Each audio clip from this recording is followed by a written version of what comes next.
quickly transported into a different world at the Yellow Lake Eagle Festival.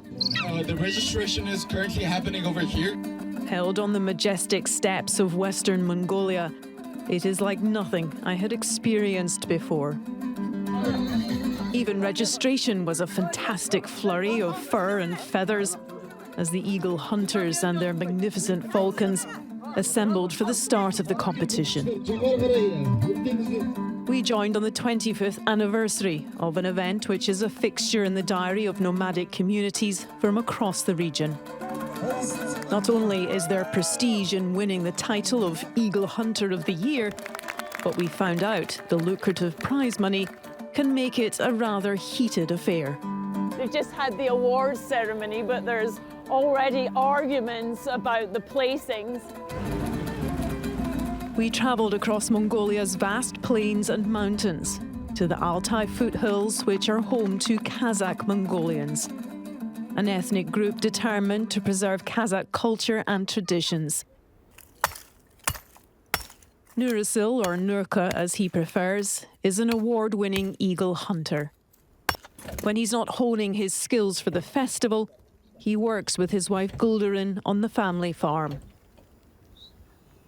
This is a part of the world where nomadic herding is still the predominant way of life.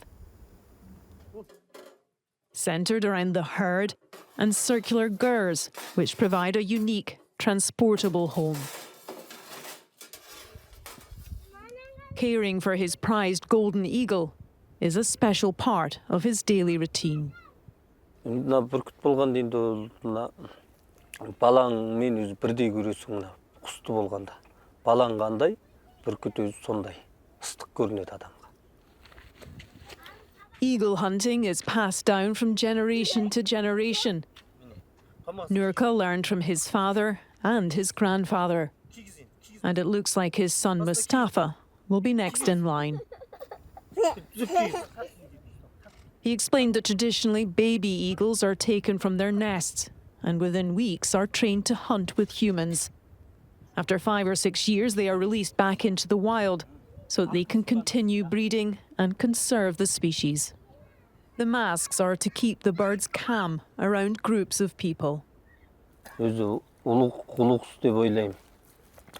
Сондықтан мынау өз менің өз даусымнан танып келеді. Албаты кісіге тағы келмейді. It is the bond between the bird and their hunting partner that is the key to their success. At the festival, we got to see that in action.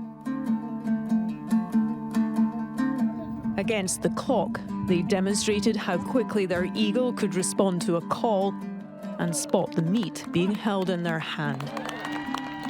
Some pairings suffered from stage fright. It wasn't to be their day. But the crowd was soon cheering with delight when 15-year-old I Mulder showed them how it was done.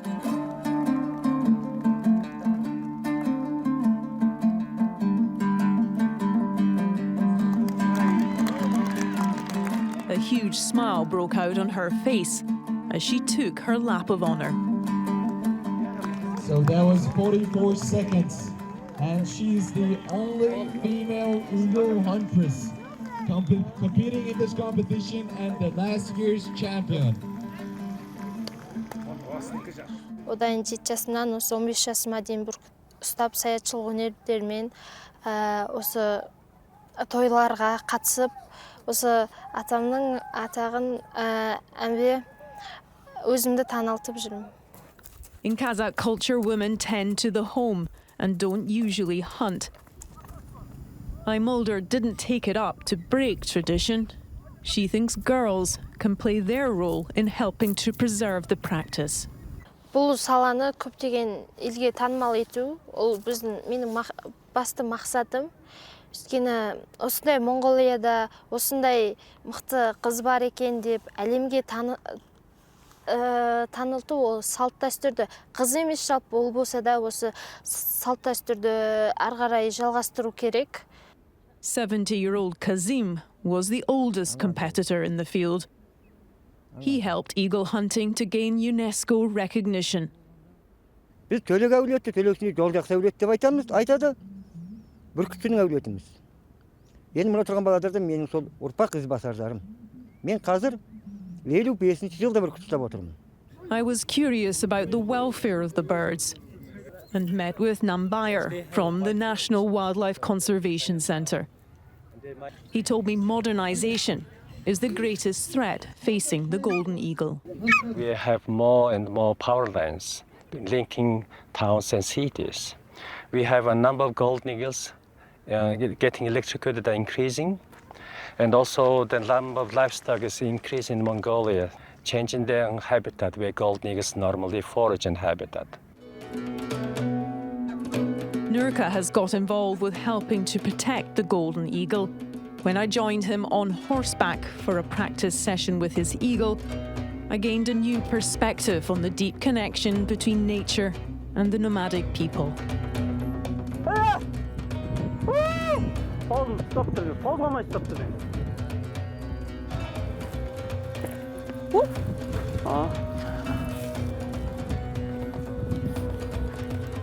Wow.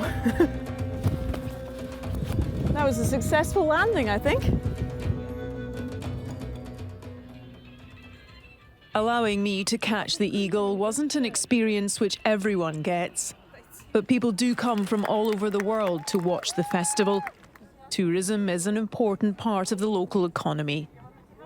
In the crowd, I met 89-year-old Mike from Leamington Spa. Absolutely fascinating, the way they behave at all, the way they're taught, the way they respond to the human being, and the magnificent birds themselves doing what they do. Before we travelled, I wondered if this festival was going to be an artificial display of eagle hunting.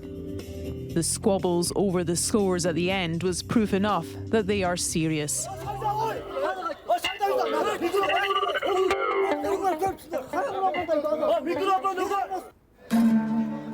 I came away feeling we'd been given a genuine and privileged insight into a rare part of the world where people are holding on dear to a very special and traditional way of life.